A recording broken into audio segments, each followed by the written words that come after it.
বর্তমান মেডিকেল কলেজের অবিশ্বাস্য ঘটনা। গত 24 ঘন্টার মধ্যে হাসপাতালে জন্ম হলো 18টি যমজ শিশুর। শেষ কবে এক হাসপাতালে এরকম ছবি দেখা গেছে মনে করতে পারছেন না কেউই। হাসপাতালের সুপার তাপস ঘোষ জানিয়েছেন, সদ্যজাতদের মধ্যে 11 জনই কন্যা সন্তান, 7 জন পুত্র সন্তান। এমনকি জন্মের পর থেকে কারো কোনো শারীরিক অসুস্থতা দেখা যায়নি। সুস্থ রয়েছেন মায়েরাও। তবে 4 শিশুর ওজন স্বাভাবিকের থেকে কম রয়েছে বলে তাদের NICU-তে রাখা হয়েছে। তবে শারীরিক অবস্থা খারাপ নয়। সুপার আরও জানান, যমজ শিশু জন্ম সবসময় ঝুঁকিপূর্ণ। সিনিয়র ডাক্তারদের সঙ্গে হাত মিলিয়ে অসাধ্য সাধন করেছেন জুনিয়র ডাক্তাররা। এদিকে একেবারে 18টি যমজ শিশু জন্মে খুশি হওয়া গোটা হাসপাতালে। প্রসূতি বিভাগের প্রধান মলয় সরকার জানান, অনেক গর্ভবতীকে এখানে রেফার করা হয়, তার ফলে ভিড় লেগেই থাকে। বহু ক্ষেত্রে অনেক ঝুঁকিপূর্ণ প্রসব করাতে থাকে। পরিসংখ্যান বলছে গড়ে 80টি প্রসবের ক্ষেত্রে একটি যমজ সন্তান জন্মায়।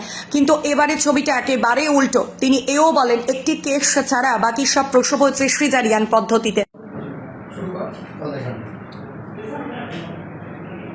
স্যার, গতকাল একটা যেটা হয়েছে যে 9টা মায়ের টুইন বাচ্চা হয়েছে, 18টা, এই যে ডিটেলসটা বলেন। হ্যাঁ, আমাদের গত 24 ঘন্টায় আমাদের গাইনি ডিপার্টমেন্টে এটা বলতে পারেন একটা অভূতপূর্ব সাফল্য, যে গত 24 ঘন্টায় 9 জন মায়ের টুইন প্রেগনেন্সি, মানে 2টি করে বাচ্চা হয়েছে, মোট 18টি বাচ্চা হয়েছে।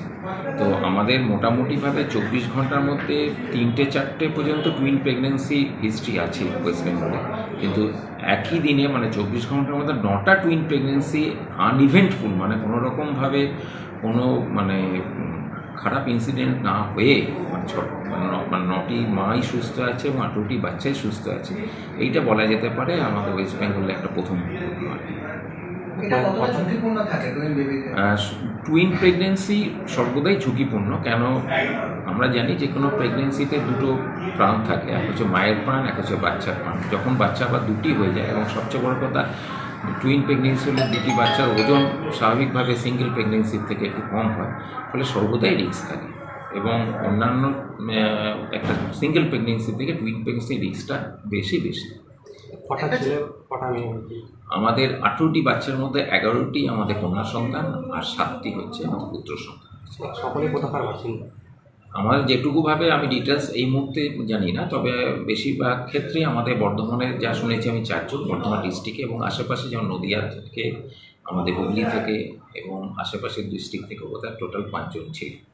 এখন তো সকলেই সুস্থ আছে?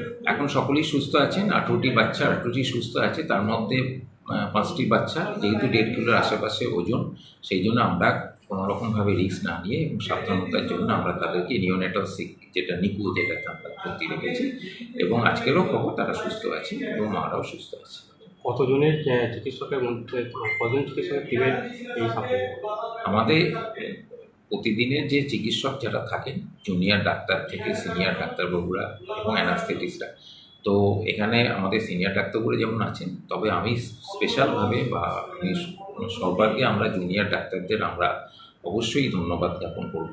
কেন, জুনিয়র ডাক্তাররা যেভাবে জানপ্রাত করে হেঁটেছেন, এবং এই 9টি টুইন প্রেগনেন্সি 18টি বাচ্চা হতে গেলে তার যে কঠিন একটা পরিশ্রম থাকে ডাক্তারদের পাটে, এবং তাদের যে ধরুন একাগ্রতা থাকে, তারা সেটা দিনরাত এক করে খেটেছেন, এবং সিনিয়র ডাক্তারবাবুদের সহযোগিতায় আমরা এই সাফল্য অর্জন করেছি। সুতরাং আমরা জুনিয়র চিকিৎসকদের আমরা আবারও ধন্যবাদ জানাতে চাই, এবং আমাদের যে গাইনির যে মলয় সরকার আছেন, উনি আপাতত মানে হেডের দায়িত্বে আছেন, তো উনিও এই ব্যাপারে অত্যন্ত উৎসাহিত, এবং উনিও জুনিয়র ডাক্তারবাবুদের এই মানে একসঙ্গে কাজ করার জন্য উনি ওনাদের ধন্যবাদ জানিয়েছেন।